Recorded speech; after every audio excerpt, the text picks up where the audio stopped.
baseball, baseball, baseball, baseball. Oh, with the big mic. Oh, okay. All right. Yeah. Okay. Now I get it. We had a lightning strike, boys. What happened over there, Grego? We had a little lightning strike right outside the window.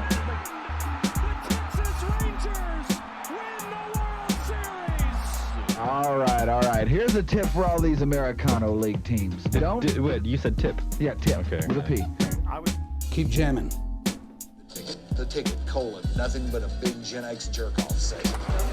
This is a cool night or what? Although somebody would hear that and go, bullshit. I'm back, bitches.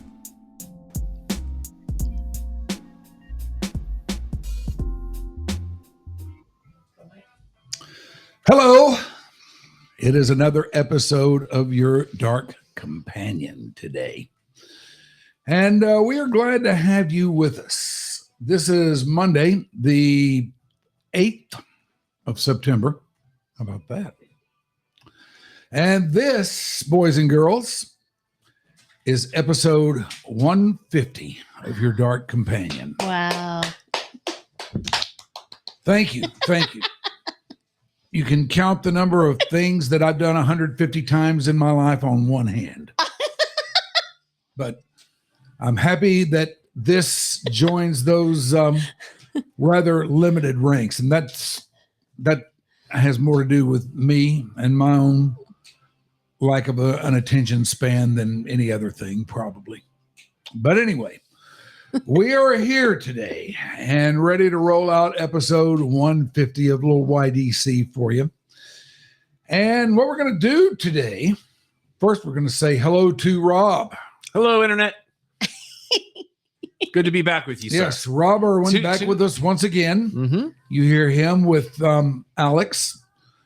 And Don. And Don Mm-hmm. on their podcast, which is quite good. Thank you. And we'll be live this week at Writers Field. Oh, really? Yeah, this Thursday night. Or Thursday afternoon, I guess. Yeah. All right. Check it out. I always forget Don in the thing. He kind of exists in the shadows sometimes, especially when we're at film festivals. Usually when we're at film festivals, it's Alex and myself at the desk, and Don is bringing us guests, which segue brings us to our guest today. Yes, because our guest has everything to do with that which we're going to be talking about today, which is the It Came From Texas Film Festival.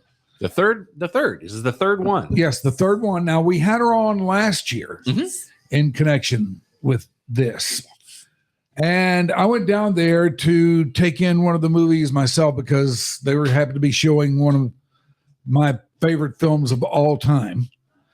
And I went down there to see that. And I was just really excited about the buzz that was going on down there over it. That Plaza Theater is something else. Yeah, it is. Now, gorgeous. This is all going to take place at the old Plaza Theater, and it's all on the Garland Town Square. And if you've not been down there on the town square of Garland yet, you're missing out on something really, really cool, and you're also missing out on something that for once a city, a town, a municipality decided that they were going to do something, but they were going to do it right. And they did. That downtown square is beautifully done. It is. Restaurants, shopping. There's an arcade down there. We actually were at Kelly's Roundtable a few weeks ago, and I learned some stuff about Garland itself I didn't know. Garland was one of the very few cities back in the days when you had these things that had 3 movie theaters. 3 of those single house movie theaters. It's also the hat capital because that's where Stetson comes out of. Mm-hmm. But yeah, they had 3 movie theaters in Garland, which was very rare back in the day when you only had a theater showed 1 movie. Mm-hmm. I mean, that's how I saw the original Star Wars in 77 was at a theater like that. And for to have a town like Garland to have 3 of those, one of which is still a functioning theater. We just had the Bankhead Festival there earlier this year, and that theater, it's got all of the nostalgia you want. Yeah. Well, we have Kelly Kitchens with us today to elaborate a little bit further on this. And they're going to say hello to another guy momentarily who's joining us today. But Yes. first, let's deal with you a little bit. Okay. You can do Exactly what is your role in all of this? Well, I just have a little role. I'm the festival director, the programmer, basically, and also the festival publicist. So, I have a few things to do with it. But I'm so thrilled. This is like y'all said, this is our third year. And this year, every year we have a theme. And this year's theme is True Texas Tales. And there is so much that has come to light with what is true and what is not true inside these movies. And I love exploring that because I love movies. I love history. I don't want to ruin a perfectly good movie by knowing the truth first. So we sort of are going to dig into the truth that's behind it, as we go on. Are you also the same kind of person that won't read a book before the movie? Yes. For the same reason? Yes. I have the opposite problem. So I watch the movie first, then I go run out and buy the book. Which I think for Ready Player One, that's what I should have done. Yeah, probably. And for those that don't know, if I can jump in for just a second. Sure. I have always said that Kelly is one of two people in the history of the Clubhouse podcast that if it wasn't for her, we are not where we are. Oh, thank you, Rob. Other the dearly departed Gary Murray. But Kelly was the first person to ever get us a live show at a film festival. She has been our champion for years. And the fact that I get to sit here and talk to her when I don't have to run the interview is even better because it's the first time that really we've gotten to sit down out on microphones and talk when I don't have 50,000 sheets of paper in front of me. So that's another reason I'm always happy not only to be with you, but not only and for the 150th episode, but Kelly is incredible at what she does. Oh, she doesn't do anything halfway. If you need something publicly related, that's her. Yes. That's the only verb I could come up with. Yeah. I mean, she's got that thing. Yes, sir. I mean, yes, sir. If you are in this game long enough and deal with these people enough, you can tell that there is a certain something that they all have. Yep. And she has that. Go on. Now, before we get into all this, and before we meet our next guest, I want to talk a little bit about the Clubhouse. Yes, sir. Give you a chance to give that a little bit of love because I hope people are checking out the Clubhouse over at the Sunset Lounge. We do. We're live. Really good. We're live on Thursdays. This week we'll be on at 5 Eastern, just because we'll be at Writers Field. Normally it's at 8 Eastern. It's your one-stop shop for all things sports, entertainment, pop culture, and pro wrestling. There's basically two halves to the show. This is our 16th season, which is crazy to fathom. You're talking about episodes. So our weekly episodes, we just passed 730. And if you put all of our episodes together, when it used to be two separate shows and when we used to do the movie review shows, we're probably close to 1,500 now. Gosh. Which is mind blowing. Amazing. But we have a good time. I look up to you guys. Because it is the other way around. Sir. No. I mean, you've been doing this a long time. Well, you've been doing it longer. Well, You've had a microphone in your face for a chunk of my existence. That was in another life. This is a whole nother chapter of that, or a whole nother thing. And we just hit our 1 year with Sunset Lounge last week. Wow. So that's great. We are so excited just to be a part of this family. And if you're not checking out all of these shows, you're missing stuff because there's literally something for everybody at Sunset Lounge. Whatever you're into, we got something that will get you to. Yeah, it's in there somewhere, and it's all good. And if you haven't watched that fantasy football draft, do yourself a solid. That was some of the most fun I had in a long time. And of course, week one, I get your team as my opponent.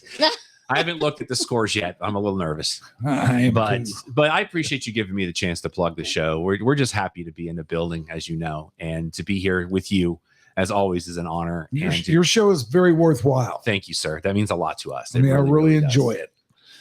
All right, now let's turn our attention to the film festival. Sounds great. A little bit. Sounds great.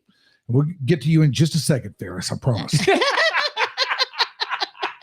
But is this the way you do it? You round up a few films every year. You show those films, and well, I mean, what am I missing anything here? Well, what we kind of started this year on a whim, meaning that, I was looking at Oscar winning films that were made in Texas, and I kept going back to Bonnie and Clyde and the Alamo. And I was like, well, what does Bonnie and Clyde and the Alamo have? And in the John common? Wayne version, just The to John clarify Wayne for version. people. Yes. And I was like, well, gosh, those are true Texas stories. And so I was like, well, let's round this up around that. And so in doing this, I have I've reconnected with Farris Rookstool after not seeing him for, we figured out, 25 years.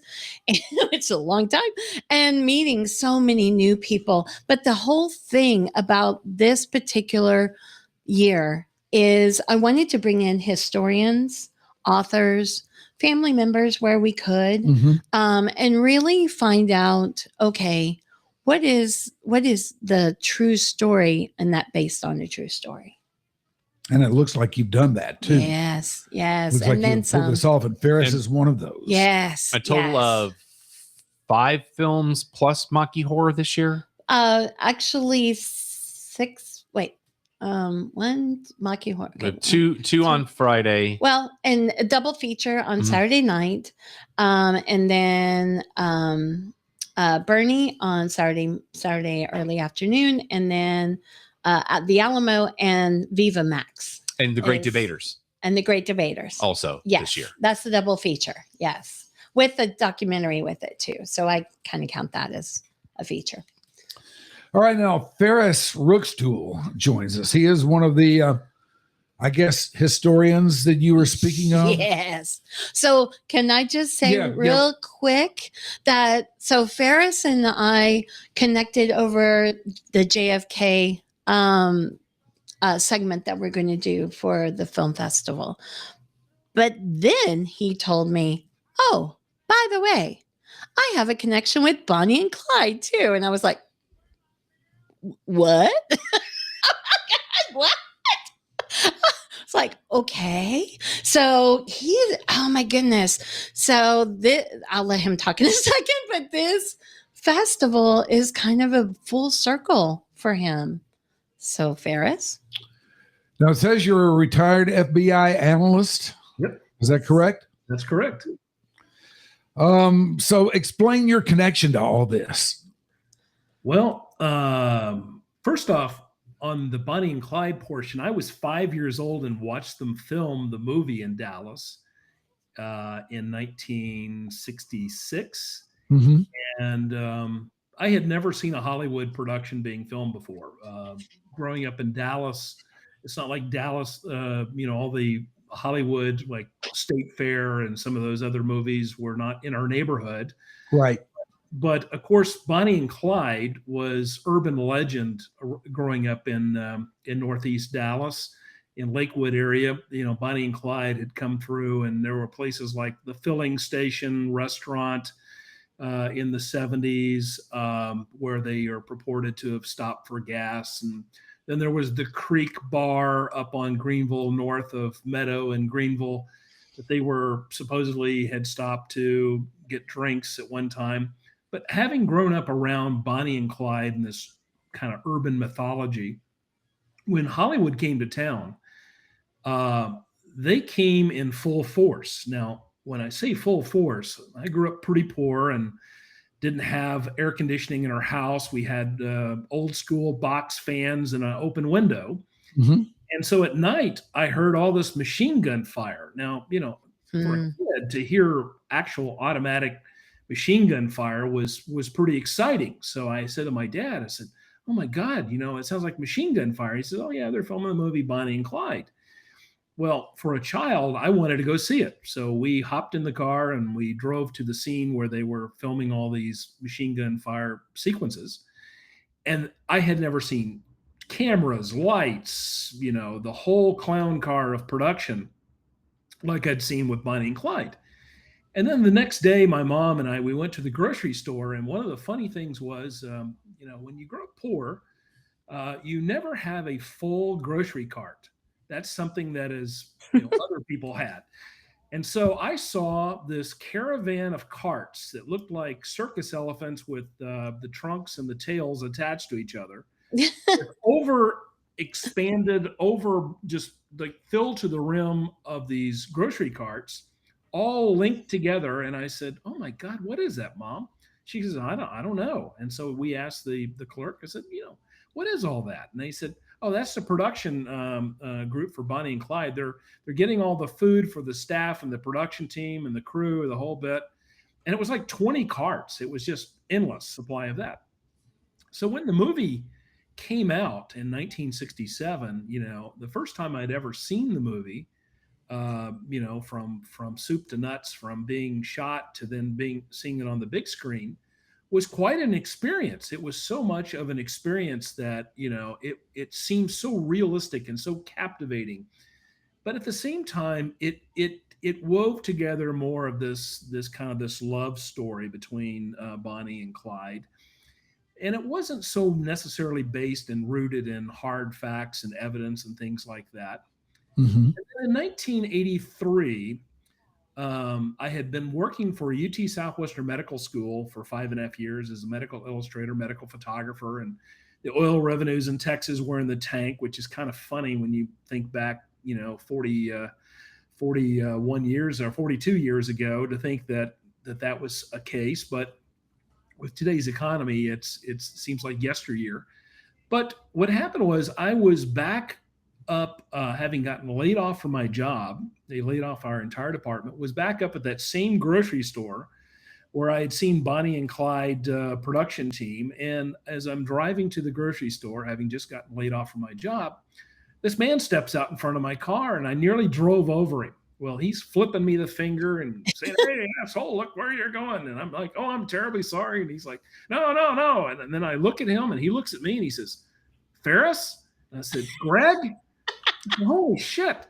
I haven't seen you since junior high, middle school." He goes, I said, "What are you doing?" I said, "Well, I just got laid off from my job." I said, "What are you doing?" He said, "Well, why don't we have lunch?" I said, "Okay, you can treat. Since I just got laid off from my job, you can treat." So we go to have lunch just right around the corner next to a movie theater, the Medallion Movie Theater.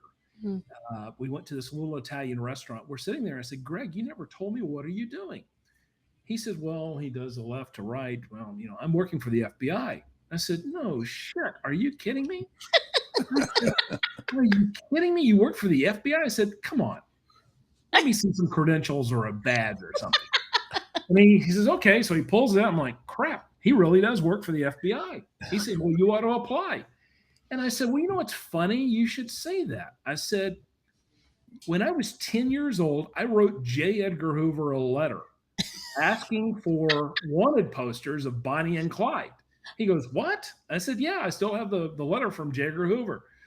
Some GS3 clerk at FBI headquarters did not even understand my letter. And I got a form letter back, but J. Edgar Hoover actually signed it. It says, "Dear Farris, we're sorry we can't give you actual wanted posters because those are supplied to law enforcement." And I'm like, no. They didn't understand the whole thing. But anyway, what happens is, fast forward, I go down to the Dallas field office and apply. And a year later, got sworn in to work for the FBI. And now I'm back where all the original Dallas FBI files on Bonnie and Clyde were. Well, it was incredible to see that the Dallas FBI field office, that famous wanted poster that I wanted so bad as a kid, that I had seen all over, it's like an iconic image of Bonnie and Clyde, the famous wanted posters, mm-hmm. was actually created out of the Dallas FBI field office because of the fact that Bonnie and Clyde were wanted. This was an early foothold into the FBI's Interstate Transportation of Stolen Motor Vehicles Act. And so the FBI got involved in the Bonnie and Clyde criminal investigation based solely on the fact that they had stolen motor vehicles. So that famous wanted poster that you see that is iconic of Bonnie and Clyde was created and authorized from the Dallas FBI office at the same post office, ironically, where Lee Harvey Oswald got his famous 6.5 Mannlicher Carcano rifle, which ties into another part of the at the same place. And so ground zero, I'm working for the FBI. And what happens in 1984? But all the original JFK assassination records come back to the Dallas field office. And so I'm like, what is all this shit? And they're like, these are the original JFK assassination records. I said, well, yeah, why are they coming back, like in bulk, to the office? They said, oh, well, they were up at FBI headquarters during the House Select Committee on Assassinations in 1977. And they shipped them all back because they were trying to clean out the closet at FBI headquarters. And so, like anything in the U.S. government, if you show too much interest in something, you get assigned it. So I got assigned, on top of working criminal investigations, I got assigned to go through all the JFK files to make sure we had everything back. And so for 9.5 years, I read over 500,000 pages of material. Wow. And ended up writing about 3,500 pages of follow-up investigation. And so by about 1991, I had returned back to Dallas. I had been at FBI headquarters working in D.C., but came back to Dallas and ended up having a phone call come to my desk at the office. Now, they paged me in the office, said, Farris, you have a call on hold, and so I picked it up in my office, and I thought it was a crank call. I thought, it said, Oliver Stone wants to speak to you. So I thought, okay, sure. Some agent in the office is pulling one on me. And I thought, okay. So I picked up the phone. And what happens? It's Stone's production company on the phone. They're saying, Mr. Rookstool, we understand that you are the FBI's expert on the JFK assassination. I said, well, expert. Yeah, okay. They said, well, we want to have you as our on the scene, expert when we're filming in Dallas. And we need to set up a meeting between you and Mr. Stone. And don't worry, we're going to pay you like $50,000. I said, well, first off, I'm a humble government servant. I'm not allowed to accept money and all that. But I said, now, what exactly are you needing? They said, well, we want to have you on the set every day. So if Mr. Stone has a question for you, he can ask you, is this the way it happened? Is that the way it happened? And I said, well, okay, wait. First off, let me explain how the FBI operates. You will have to prepare in writing a series of questions that you have for me. I'll prepare my responses. And then after I prepare my responses, we'll send them to FBI headquarters. Then they will fax you after they bless them and review them.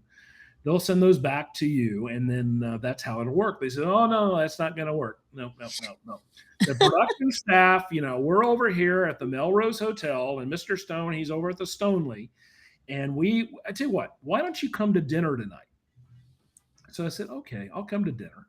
And so I was going to meet Oliver Stone and his, team production staff and everyone at the Stoneleigh Hotel for dinner. Well, before I did that, I thought, number one, it'd probably be a good idea for me to kind of look at the screenplay to see whether or not, this is something that is really going to put the FBI in bad light. So a friend of mine was working on the production. I said, hey, can you do me a favor? Can you backdoor me, bootleg me a copy, photocopy, what we used to call Xeroxing a copy of the file of the screenplay, and let me take a look at it? He said, sure, I'll be happy to do it. So the original screenplay was called Project X.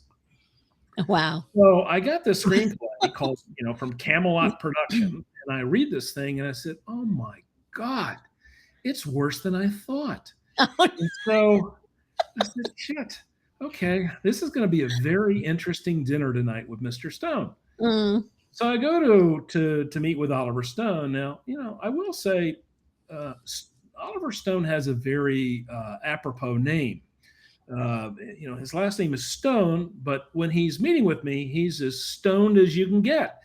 He's a kite, okay?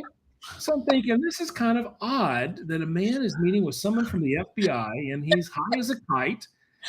And we're sitting there, and so I said, okay, they introduced me to Mr. Stone. This is Farris Rookstool of the FBI, blah, blah, blah. He's the expert guy we brought on and all this. I said, wait. I said, Mr. Stone, respectfully, let me tell you, I had a chance to review your screenplay, your Project X. And he said, whoa. Well, how'd you get a hold of that? I said, well, the FBI, we have sources and methods. I said, a guy who knows a guy. I'm not allowed to, I hold the highest security clearance in the U.S. government, what's called an FBI security clearance. but I'm not at liberty to tell you how I came about getting a copy of your screenplay. Well, that's intellectual property. You can't have that. I said, well, it's not going anywhere. I'm not going to make a movie. The Bureau's not going to make a movie. It's going nowhere. I said, but let me just tell you this. After reviewing your entire screenplay, I found that the only thing that you have right is the victim, the date, and the location. Everything else is a work of fantasy. And he's like, well, of course that's what you would say. You're part of the cover-up. And he laughed. And I thought, okay, I've pissed the guy off, and he's never going to want to ever see me again. And so he's, I respect your position. You're a good FBI man. That's exactly what I expect you to say. So how'd the rest of the dinner go? It was awkward. It was awkward to say. You think? It was one of the most. I mean, how do you say? Excuse me, can you pass some more bread over here? Or it was awkward. It was like the old saying. It was like a fart in church. I mean, you just can't get over it. It's one of those situations where when it happens, there's no putting that back in the bag. I mean, there's no dressing it up and saying, oh, this is really tasty. I think I'm going to have some dessert. No, there was none of that. And so when we went, Well, and he was high, so we had the munchies. You were right. Exactly. And so I thought, okay, he may not remember this conversation, and I'll be good to go. No. What happens? The movie comes out. And of course, the main mantra of the movie is release the files, release the files. It's very much like we have today, full circle, release the Epstein files. Yeah. Same thing. My life is this endless cycle of history. So what happens, the FBI says to me, now, Farris, you've read all the files. You're our FBI's expert on all this matter. We need to know what's in the files. And the special agent in charge of the Dallas field office, he said, well, why don't we just bring in the retired special agent who was assigned the case? And Bob was my neighbor, and he was on my background investigation for the FBI. He was a nice guy, but it'd been all these years. He's like, I don't remember this crap. I worked on all this stuff for years, and I don't know. Ask Farris. So now I'm like, I'm being trotted out like, Ross Perot's, albino monkey. This guy is like the most, he's entertaining. He knows this stuff. So let's ask him what's in the files. I'm like, well, what do you want to know is in the files? There's a lot of, 500. That's like asking for a book report. Can you please give us the Cliff Notes version of what happened with 500,000 pages of my gosh. No. So what happened is congressional leaders are now like leaning on the FBI director. They're saying, we need these files released. And the FBI is, they're in this position where they're like, we don't know what's in them. So the president of the United States, the attorney general, they're all asking each other to the director, what's in the files? So I found myself in the awkward position of now I'm having to brief the FBI director, the attorney general, the president of the United States, and all these people as to what's in the JFK files. So this one man named Senator John Glenn, God bless his soul, famous astronaut, first man to orbit the Earth, 1962. He introduces and gets into legislation what's called the JFK Assassinations Records Act. And it gets passed, gets signed into law October 26, 1992 by President George Herbert Walker Bush. But what happens is the FBI is now like, oh my God, these files, we're going to have to declassify all these files. So we're like, yeah, that's what's going to happen, guys. We're going to have to take all these records and declassify them. So I had what I affectionately describe as the most psychotic supervisor in the Dallas FBI. We've all had a psychotic supervisor during the course of our careers and in life, but this guy, he took the cake. Oh, in radio, not me, man. His nickname in the FBI was, we called him Budo, the acronym for Big Ugly Dumb One. This guy was so dumb. He was as dumb as a box of rocks. Now, I won't say his name because he's still alive, but he was dumb. We all said the only way he became an assistant special agent in charge is he raised his hand. He might say, okay, I'll do it. And this guy says, Farris, I need for you to come to my office. I got an assignment for you. I'm like, okay. So I go up to his office and he says, now, these JFK files, we need those back at FBI headquarters. And I've decided that we're going to task you with taking those back to headquarters. And I said, okay, I understand. I'll be the evidence custodian. Well, yeah, record custodian. Yeah, okay. And so what we're going to do is we're going to have you drive them from Dallas to DC in a U-Haul truck nonstop. I'm like, are you kidding me? Are you out of your mind? What are you talking about? He says, no, we're going to put them all in the FBI in a truck, in a U-Haul truck. You'll rent it, of course, and put it on your government credit card, and you'll rent it. And you're going to drive it nonstop. You and a couple other guys from the office. No one will know what you're up to. I said, well, Tom, excuse me. I said, let me just tell you this. I said, let me go check on something. I'll get right back with you.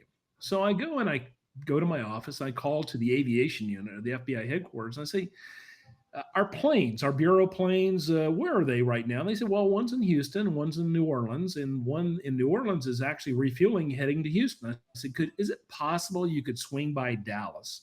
And we put all these FBI JFK assassination records on the bureau plane. We'd probably have to put it in 2 planes. But I can fly up with you on the plane. We'll get there in a few hours. Oh, absolutely.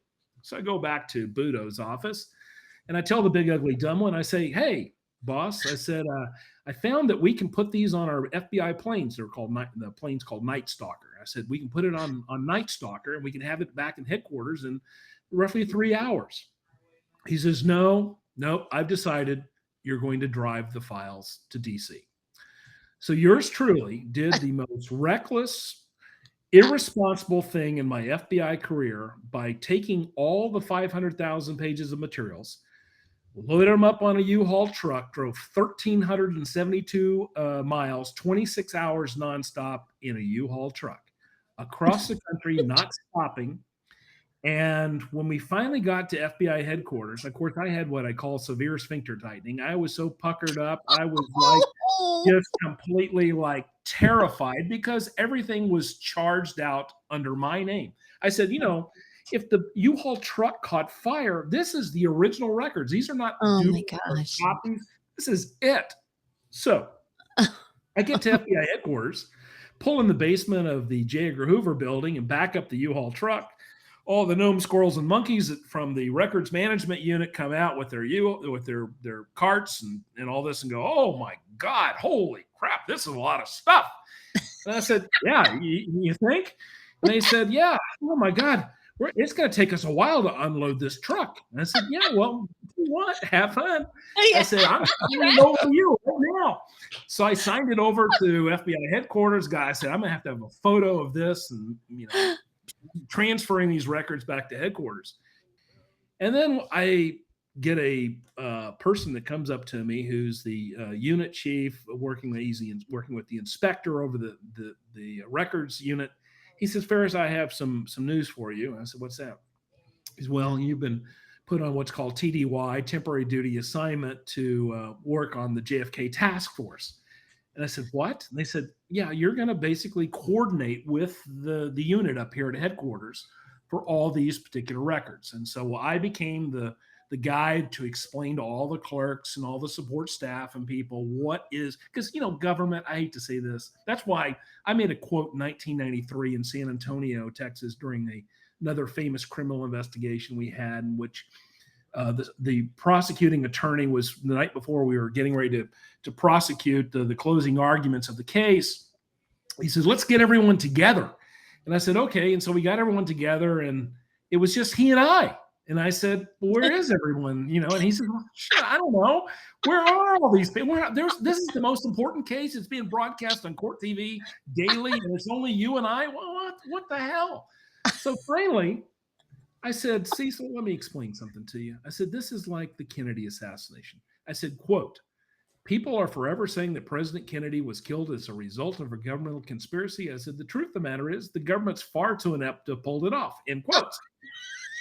Well, what happens? That quote gets published in the Dallas Observer. Next thing you know, I'm being called into the boss's office in 1993 saying, you said the government is inept? No, we're not inept. Oh my, how could you say such a thing? And I said, well, are you saying on the obverse that we are capable of killing the president of the United States and keeping it secret for 50 years? And he says, no, we're not saying that at all. And I said, well, I didn't say federal, state, or local. I said, the government in its entity. So what happened with this, all these files, this massive amount of files I had to go through. And then lo and behold, the unit chief says, Farris, he says, I think it's only fitting that you have the final act of transporting these files from FBI headquarters to the National Archives at College Park, Maryland, Archives 2, as they call it, where they reside today. So once again, yours truly got into a U-Haul truck, drove the files from FBI headquarters to College Park, Maryland, backed up the truck. And the archivist, Steve Tilley, said to me, he says, oh my God, Farris, it seems like you've been on a U-Haul truck this entire time. And I said, well, Steve, I feel like it. All these files, all this entity, all these things that happened, I never imagined in my wildest dreams, because I was at Love Field on November 22nd. I mean, Mike, you grew up in Oak Cliff. I mean, you were like 13 or so at the time of the assassination. I mean, I was in room 122 at Brown Junior High. Yes, exactly. And all of this, I mean, we all know where we were and all these particular things, but you don't expect something that occurred in your life to define your life or to overshadow your life. And of course, the one tie-in is how a movie, a film that's supposed to be representing fact and all of that, how this movie, it kind of dovetails in the fact that Oswald's captured in a movie theater.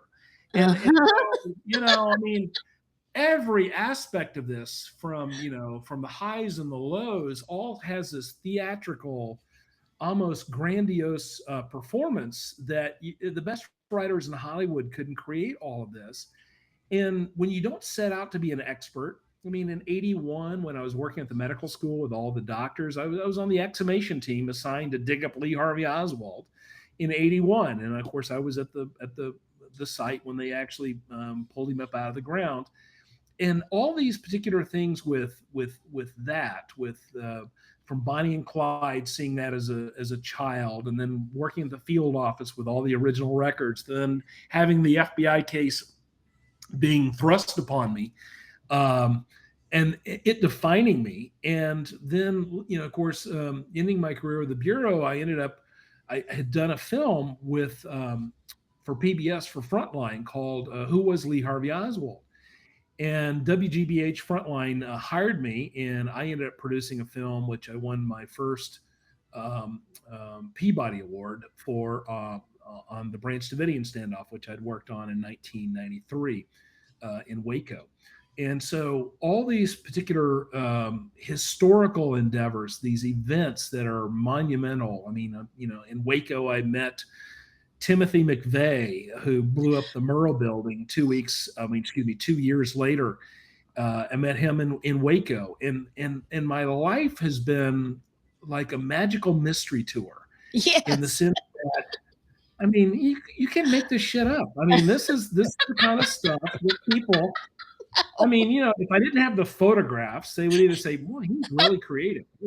He took some really creative writing, when he was a kid or something in college.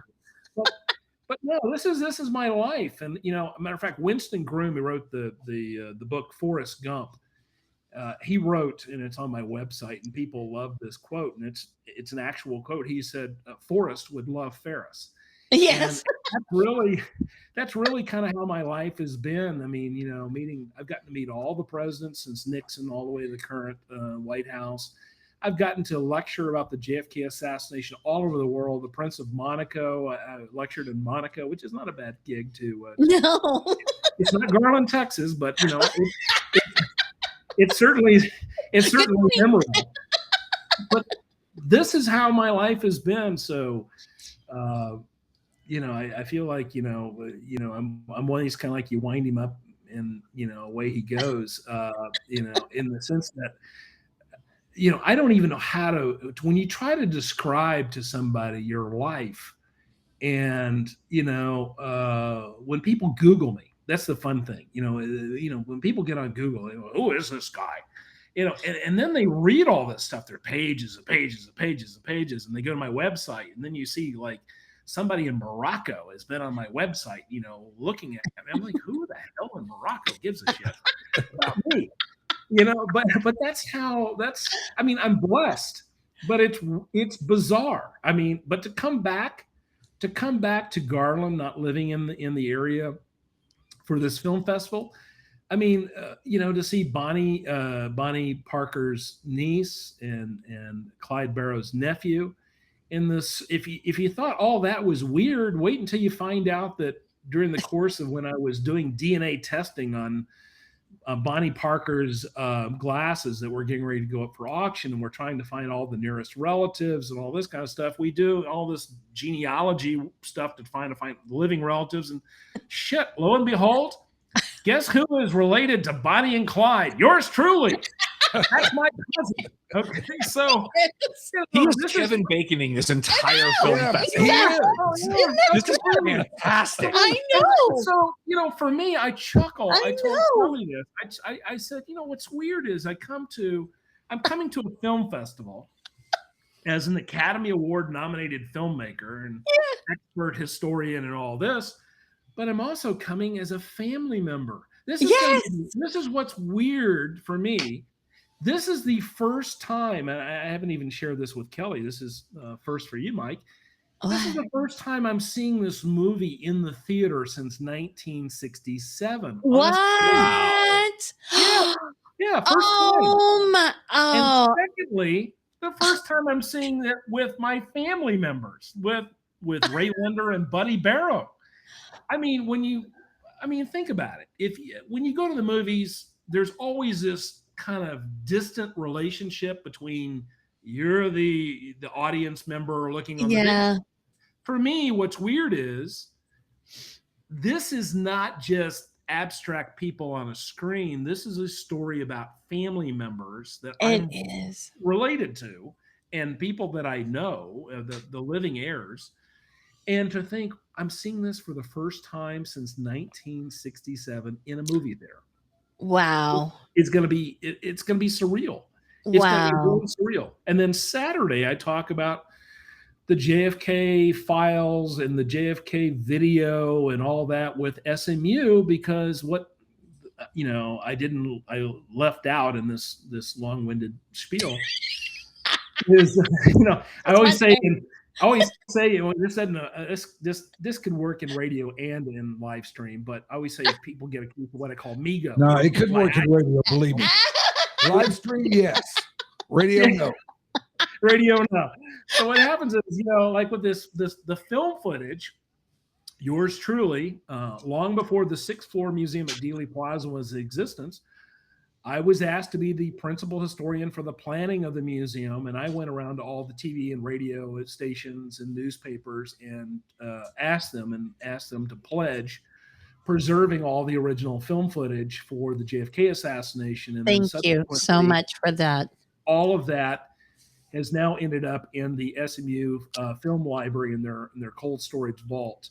And that is something I'm very proud of, because when you think about visual, and especially Mike, having you had a career in radio for as long as you have, people today have now become very, very, very accustomed and spoiled to having something visual to look at. Yes. They just almost, they won't look or listen unless it has something they can look at. And so the film footage that is now preserved, which I was helpful in getting preserved, is what tells the story.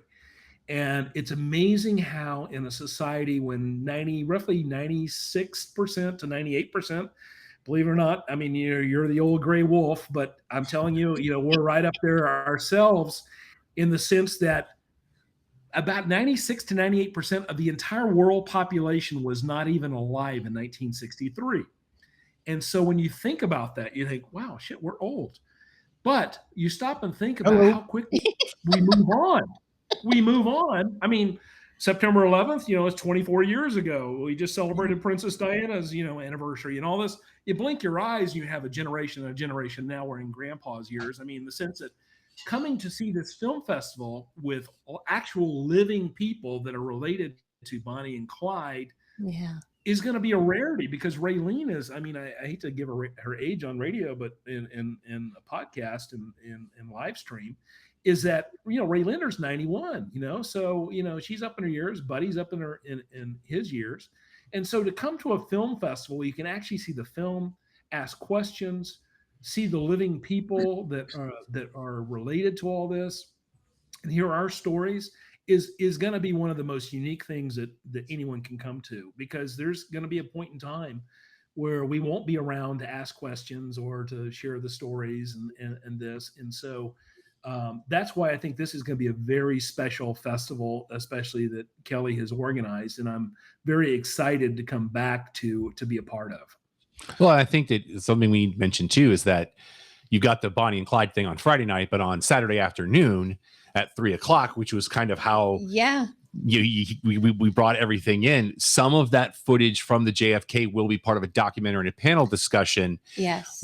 Along with the people from the 6th floor and some of the people from SMU, Yes. which we saw a little bit of at our media roundtable. Yes. Really, what a lot of people don't understand, to kind of piggyback off that, is how Dallas became the center of the media universe in November of 1963, because there was no satellite feeds. There was no, you could just, it was the local people and the people that could make it here. So a lot of the world was getting Dallas media as their sources to report on the things that were going on. And that's going to be part of the festival too. Well, and if you think about it, on November 22nd, 1963, the reporters went out just thinking they were recording a parade. Yep. So they had 16 millimeter cameras, which those reels are only 10 minutes long. And then they would have to go back to the station to process them. And it would take like an hour to process them. And this documentary, I'm so glad it talks about all of that. And so how many things were, that where they had to be on the fly with people, eyewitnesses who were there. I mean, the fact that they talked to Zapruder in the WFAA studio before they even realized what he had. That was probably mind. Dallas, just to your point exactly, Kelly, Dallas became the ground zero for what is termed breaking news. Yes. In the sense of Walter Cronkite up in New York, the Orthicon tube, the television cameras had these tubes in them that had to warm up. So Cronkite, when he ripped and read, 3 shots have been fired at President Kennedy's motorcade in downtown Dallas, and so he's ripping and reading that. And that is because they couldn't get a television camera to warm up to get a live shot of him on the air. Right. And so Gary DeLon, who in Dallas was working for LIF radio, when Gary ripped and read the UPI teletype and went out on the air, it was Gary's teletype that he's reading that became the first breaking news on radio to announce that President Kennedy had been shot in downtown Dallas. When WFAA was trying to go on air, the comical thing was the Julie Burnell show.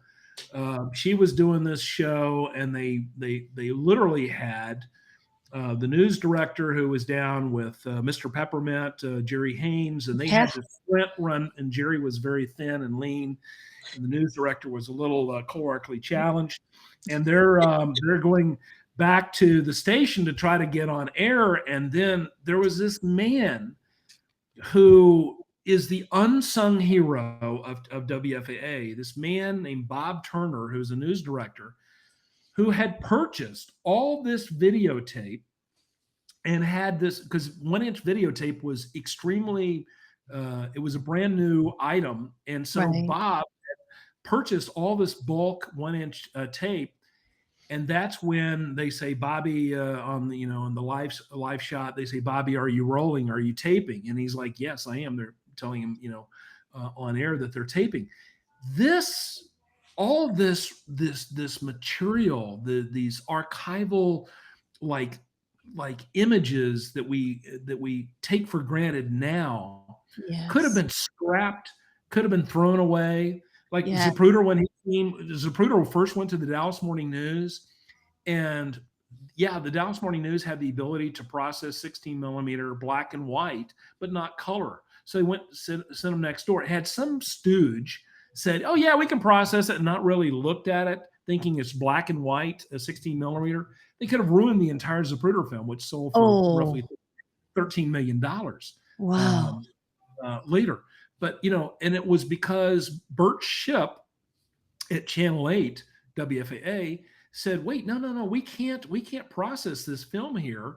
It's going to have to go to 3131 Manor Way, the Eastman Kodak. And so that's when they really realized that Zapruder had this color film. And so they get into the car and they drove over to just literally a block from Love Field to process the Zapruder film. And you think the Zapruder film, the master clock, the thing that we think of with the assassination, could have been lost, could have been gone. Completely. Had somebody assumed it was black and white film footage. Wow. Yeah. And that's why I love to focus on the archives, and because our archives they are treasures, and we've got them in Texas. And so that's why this particular festival, we're focusing on these JFK footage, because it's amazing what we do have.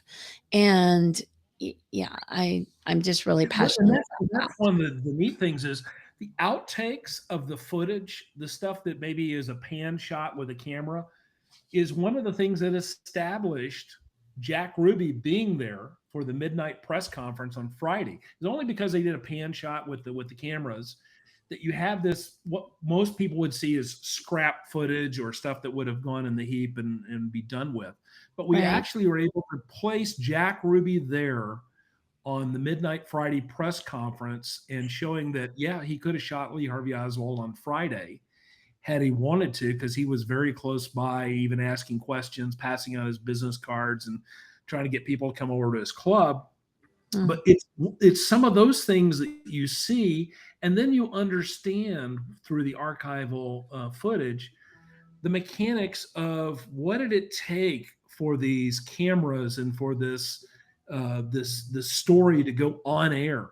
It's the most complicated daisy chain. I mean, we think of technology today. This was Stone Age technology. Yes, Stone Age. This is as primitive as you get. Throwing cable out the windows down to a truck. Yeah. And of course, Jack Ruby's hanging around the truck down there. He stole some of the food from the camera operators who ate the Chicken Delight food down there. I mean, all these kinds of little things with the archives and is it's the fun stuff. Like I say, with the JFK records, 6 million total records, I'm going to be the last fossil to have ever read all these records. I mean, it's not going to happen. No chat GBT is going to go through all this stuff and make any sense of it. So at the end of the day, the film footage, the archival footage, is what people are going to lean towards and want to look at. Because when they go to the Sixth Floor Museum, I hate to say it, Dealey Plaza is now the Death Entertainment District, and really people are only going down there to get a picture of the grassy knoll, get their picture behind the picket fence, or to go upstairs and peek out the window and shake their head, say, "Oh no, there's no way in hell someone can do that." They have their own theory, and all they've done is just reconfirm their nonsense that they believe. So it's going to be a fun time, and I think hopefully with a broad, diverse audience of people, we'll get to bring this history alive once again through this festival. Yes. Well, let's get into some of the other films that are going on down there, as well as this. Sure. I'm only familiar with one other one. Okay. That's the Alamo. Okay. I can bring you up to date on the other ones. Okay. Bernie would be one. Bernie is about Bernie Tatey, who was a funeral director in Carthage, Texas, which is deep East Texas. And he's so beloved by everybody in the town that they really kind of can't believe that he killed someone. And the person that they killed ended up being somebody that nobody liked. This is a Richard Linklater film. Yeah, it's Richard Linklater. Jack Black plays the title character. Oh, really? Yes. The trailer, you would love the trailer. Oh my gosh. It's almost shot documentary style. Yes. So you're seeing all Yes. these interviews with the townspeople, and they're like, "Yeah, I ain't gonna miss her." You know, it is probably one of Linklater's most underrated films. And it is hysterical. It's and so we'll have Skip Hollandsworth, who wrote the story in Texas Monthly in 1998, Mm-hmm. and Richard Linklater got in touch with him and said, "I want you to write the screenplay with me." And so he did. So he's going to be here, and we'll have Larry Jack Dodson, who played the minister. He's going to be here too. And then after that, we have the JFK deep dive into the archives. And that evening, after a dinner break, we are going into The Great Debaters. And The Great Debaters is a movie that Denzel Washington not only stars in, but is the director of. And excellent film. Yeah. Excellent film. And it's about a historically Black college and university called Wiley College in Marshall, Texas in 1935. And it is how they went up against a white college debate team and won.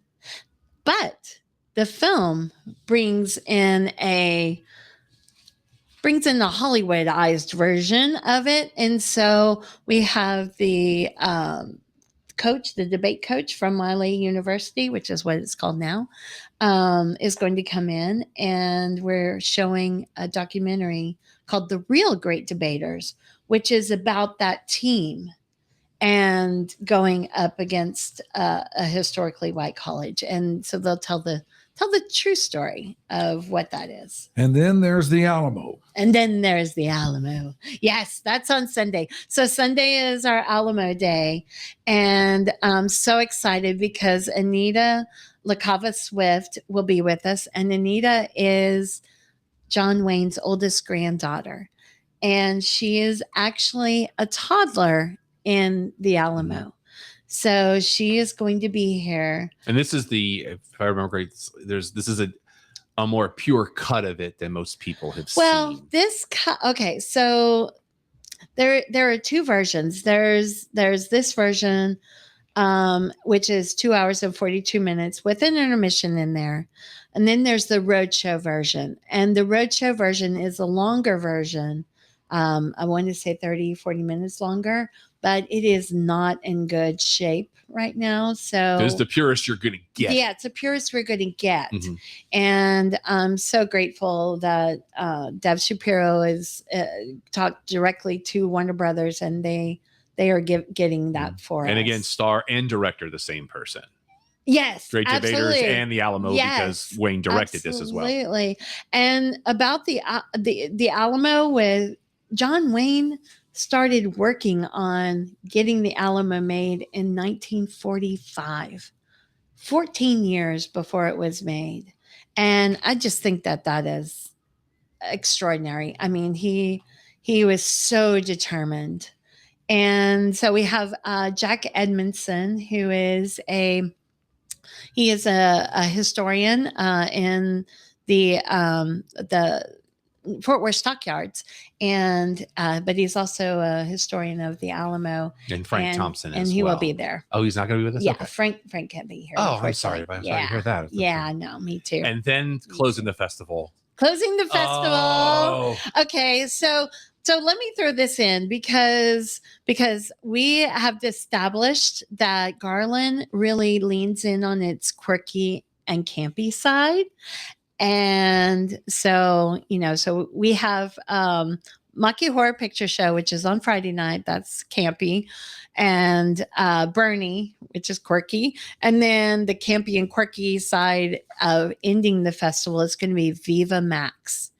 And Viva Max is a film from 1969. And I want you to think about this. It takes place in 1969. And it is about a Mexican general played by Peter Ustinov who wants to come and take back over the Alamo in 1969 with Jonathan Winters and John Aston. And oh my gosh, it is so silly and wonderful. And I can't wait to see it. Man, I want to see all this stuff. Well, come on, join us. I mean, I really do. Yes. This all sounds great. It is great. Please join us. Friday night, starting doors open at 6:30, and all day Saturday from about noon until 10 at night, and then the next day about 12:30 until about 9. And our show will be there Friday night. Yes. So as we're getting ready to kick the festival off, because we always support Kelly as much as humanly possible. Thank you. I appreciate that so much. And so passes are at garlandarts.com, and you'll find it came from Texas poster there. And there's $75 for the whole weekend. So you get all those movies and so much more, and all these wonderful people that are coming in to just bring context and bring. I'm so excited. I am overwhelmed. Agreed. This is blessed. awesome.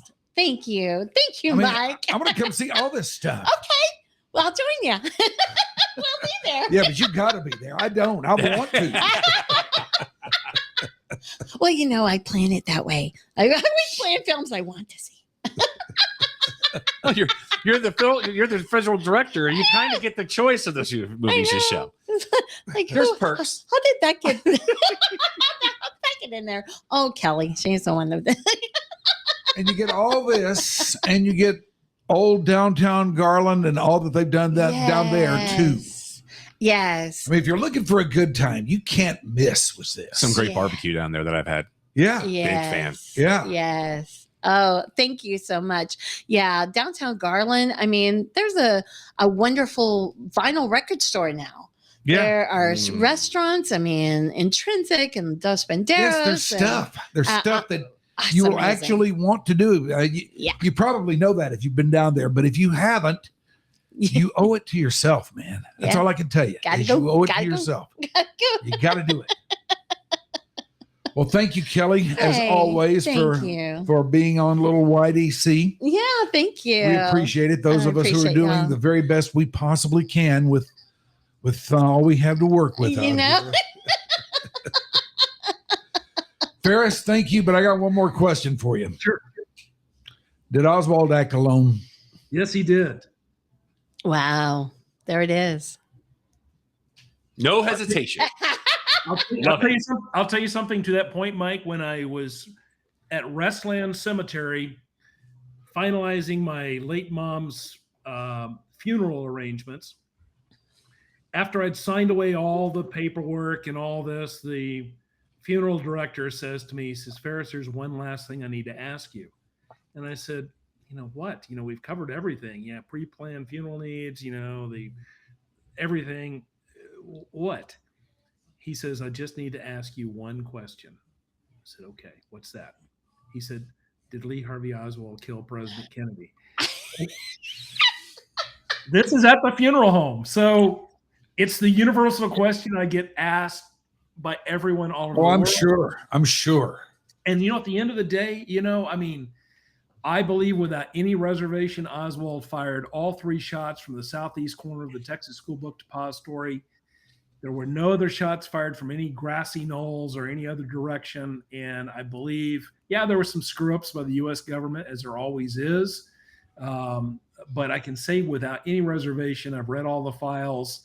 I've interviewed countless witnesses. I've seen all the evidence. I've handled most of the evidence.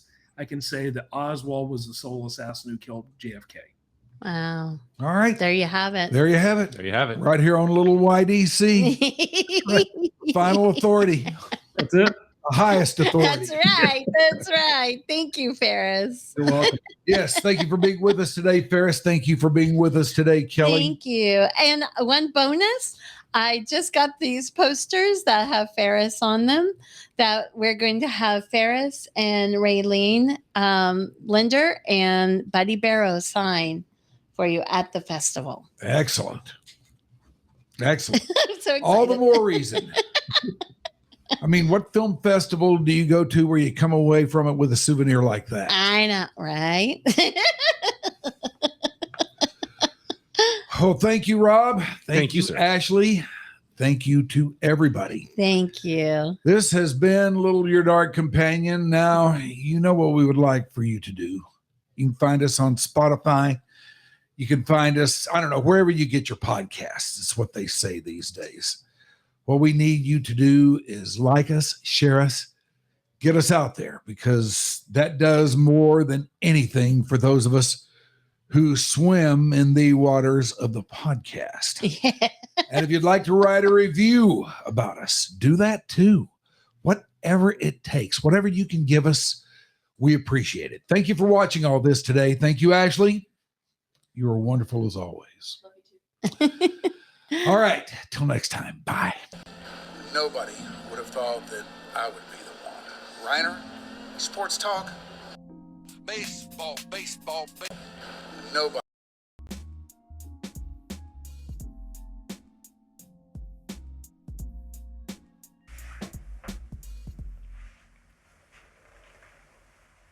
All right. I'm gonna go take my pants off.